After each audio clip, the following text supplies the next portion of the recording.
समाज में कुरीतियां है और जो त्रुटियां है, जो कमियां है, उनको दूर करना। आज हमारे आर्य समाज में जिन इतने सारे लोगों ने पूरा जीवन समर्पित किया, ऋषि के जो उद्देश्य है, ऋषि की जो शिक्षा है, उन पर तो चले, स्वयं तो चले, पर आगे उन लोगों को, नई पीढ़ी को जोड़ना बाकी है। आज आप देखेंगे कि हमारा परिवार क्यों नहीं बढ़ रहा। सारे दूसरे संप्रदाय के लोग लाखों की संख्या में हैं, पर हमारा परिवार क्यों नहीं बढ़ रहा? उसका एक मुख्य कारण कि हम नई पीढ़ी को हमें जोड़ना है। हमें अपनी संतानों को ऋषि की बातें, ऋषि की गाथा, ऋषि के जीवन चरित्र को अच्छी तरह से कूट के उनकी बातों को, शिक्षाओं को बताना पड़ेगा। जब नई पीढ़ी, हमारी संतानें जुड़ेंगी, तब ये कार्य आगे बढ़ेगा, वरना हमारा परिवार आगे कभी नहीं बढ़ सकता। और आचार्य जी, देवव्रत जी ने तो कल अपने व्याख्यान में बताया कि यह अपराध हम आर्य समाजी कर रहे हैं और ये अपराध का दंड हमें भुगतना पड़ेगा। ये उनके कल के शब्द हैं और ये शब्द, ये वाक्य वो हमेशा जब आचार्य देवव्रत जी व्याख्यान करते हैं, यह बात हमारा ध्यान इस बात और खींचते हैं कि ताकि हम थोड़े जागरूक हो जाएं। हमें नई पीढ़ी को, अपनी संतानों को ऋषि के आदर्शों पर, ऋषि के पद चिन्हों पर जोड़ना पड़ेगा, उनको लाना पड़ेगा, वरना सब कुछ यही समाप्त हो जाएगा। तो अगर ऋषि, हमारे ऋषि जीवित क्यों है? एक ही शब्द से जीवित है, सत्य।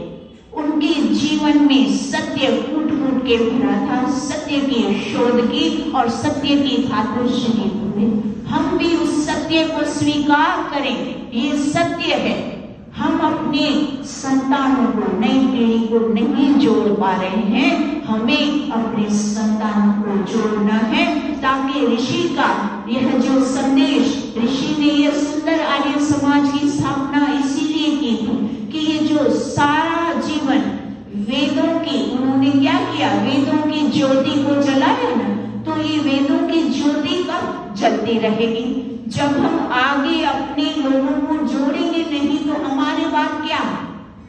हम सब इस भयानक स्थिति का अवलोकन करें कि हमारे जाने के बाद अगर हमने नए लोगों को तैयार करके नहीं जोड़ा, तो उसका कैसा भयंकर परिणाम होगा।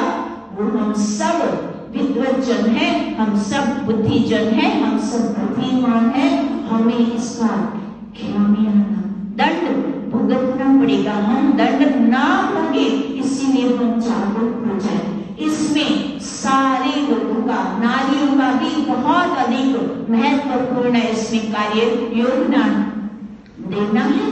सारी नारियों को एक संकल्प, दृढ़ संकल्प करना है कि ऋषि की वाक्यों को, उनकी बातों को, उनकी शिक्षाओं को अपने संतानों को जोड़े, आर्य समाज से जोड़े।